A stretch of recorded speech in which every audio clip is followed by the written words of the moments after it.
Greetings, everybody. What's happening? It's James. Post Thanksgiving session here. Wanted to talk about a little meetup I had with Sherv and Alex. Actually, I was at Sherv's for Thanksgiving. It's been a tradition for many years, and we actually met up with Alex. Sherv and I met up with Alex on Saturday. Went to Rhino Records in Southern California.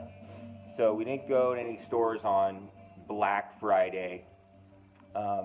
We went on Saturday, but I thought I would title this Black Friday run just for marketing purposes to get some more views. Just kidding. Anyhow, thought I'd show you what I got, and yeah, just go with it. And what I'm listening to right now is this one, Francois Rabif.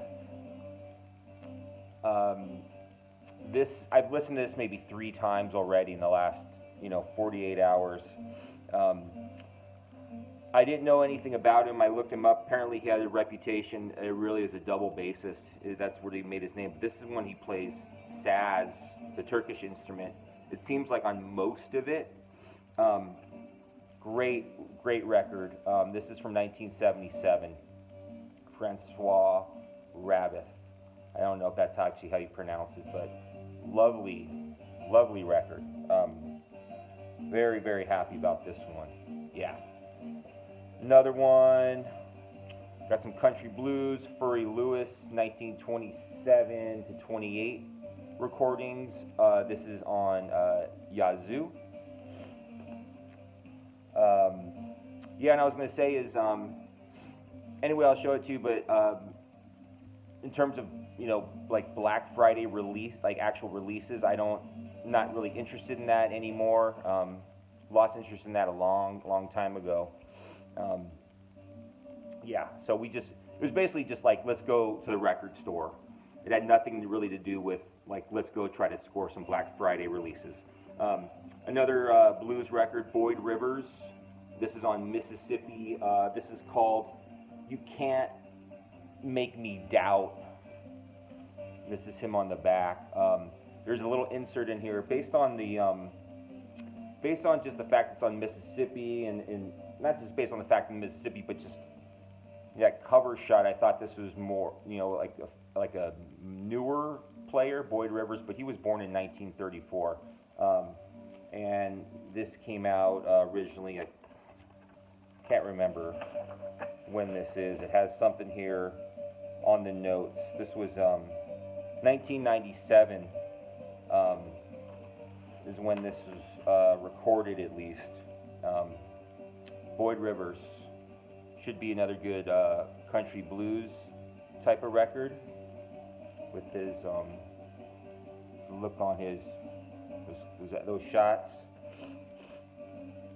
Next one, I just went for this. This is David Lord, and it just seemed interesting looking at the back. He's a guitar player out of Wichita, Kansas, and he has a band you have a double bass, you have some percussion, some vibes. This is from 2016.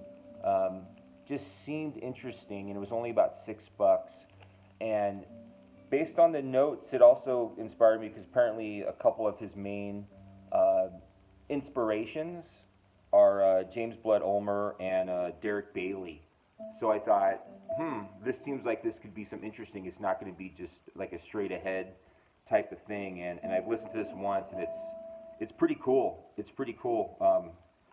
David Lord, and this is called Forest Standards, Volume 1.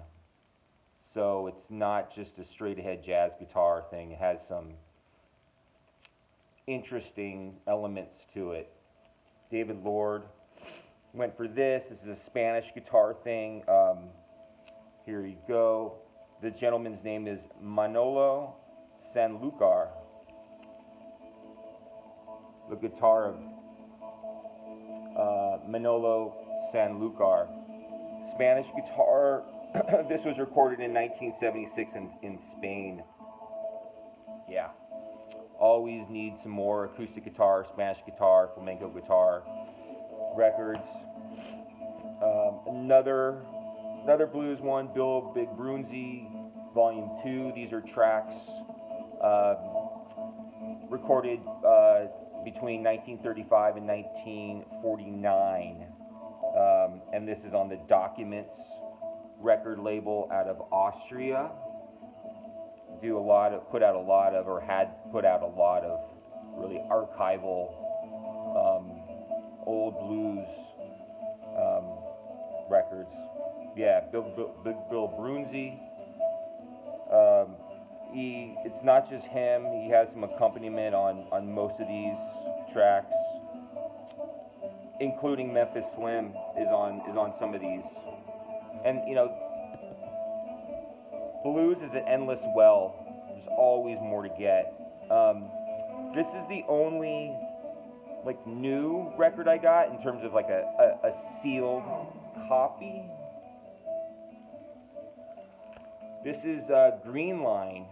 This was a reissue that came out a few years ago, and what a cast. Steve Marcus, Miroslav Vitouis, Sonny Sharrock, and Daniel Humar on drums. This originally came out, I think, in 1970, and this was recorded in Tokyo. Interesting how they all got together in Tokyo and put this out. And I listened to this once, and this is fusion with some out kind of fire leanings to it. This is really killer. And what this is kind of an example of what I mean by the I don't want to say bullshit, but just how Black Friday it's kind of a sham in a way, because originally it was something for a day where you would have things that reissues or a lot of archival from the vaults things that would be coming out. But I guess my issue is those kinds of records are coming out throughout the year anyway. So I mean, this could have, when this was reissued a few years ago, this could have easily been a Black Friday release. But it just came out in May or June or December, whenever it was. So it's just become this hype thing that, and hey, I understand, people are into it and they're going to have a good time and trying to get another another David Bowie or another Grateful Dead box set.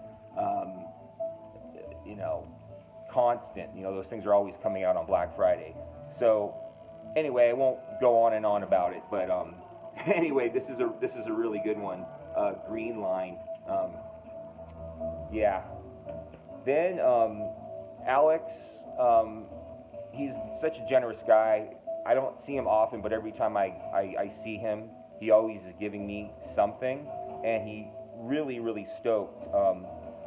I never had any Terry Riley, and he gave me the classic Rainbow and Curved Air. Thank you, Alex. I haven't listened to this yet, but I'm really looking forward to it. And he also, gifted me this John Fahey from 1983 on Tacoma. Really looking forward to digging into this as well. So thank you, Alex. You're just a kind human being, and I really appreciate your thoughtfulness on this one as well. And then I'll get into it. Sherv gave me a stack of records for my birthday, and Sherv's great. I mean, I've known Sherv for over 40 years, and just a great friend, but also a companion in my musical journey and discovery, and always exposing me to things and educating me on things. And if it wasn't for Sherv, meeting him when I was 15, if it wasn't for him, I'd probably still just be listening to April Wine and Bad Company. Right? So thank you, Sherv, for this stack. One he gave me is this one. It's Sankala, I think, is the band or the group of musicians, and this is music from Indonesia, but not old, archival or ethnographic, but it's a newer release, meaning it's from '85. So I haven't listened to this yet, but I'm looking forward to digging into this as well. Thank you, Sherv. Another one, he gave me The Art of the Persian Santur on the Musical Heritage Society label. He knows I'm always looking for more acoustic guitar, so thank you, Sherv Pierre Sunsan. Another one, this one's called Solilai. Probably botched that name, but this is going to be a really good one. He knows, he listens, he knows I've been wanting more Don Cherry, so thank you, Sherv. He gave me this one. This is live at Ankara, 1969, with Don Cherry, Selçuk Sun on bass, Okay Temiz on drums, and Ifran Sumar on percussion and sax.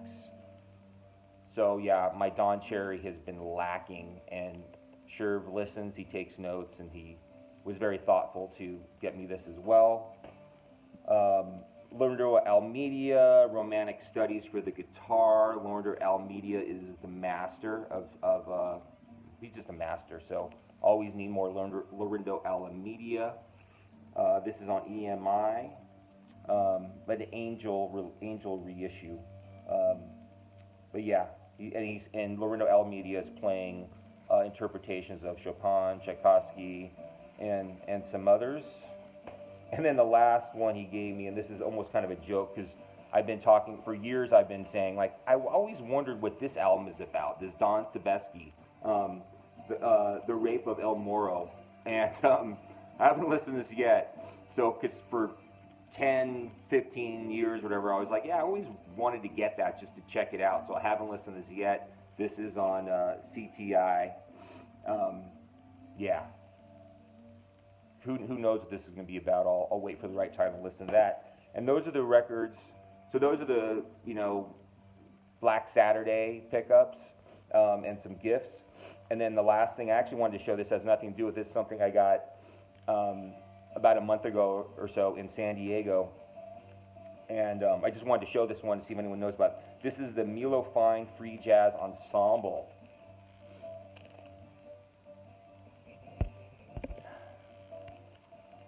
Listen to this once, and it's just Milo Fine on clarinet, clavinet, and prepared tape voice, and a gentleman named Steve Nikita on guitar.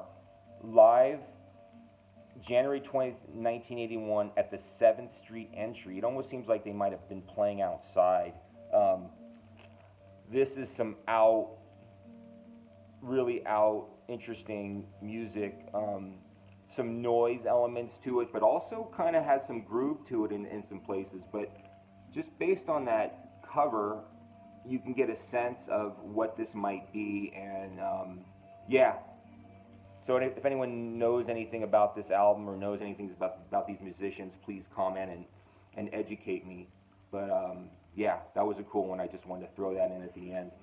Anyway, that's it. I wanted to do a quick one to talk about my meetup with Alex and Sherv.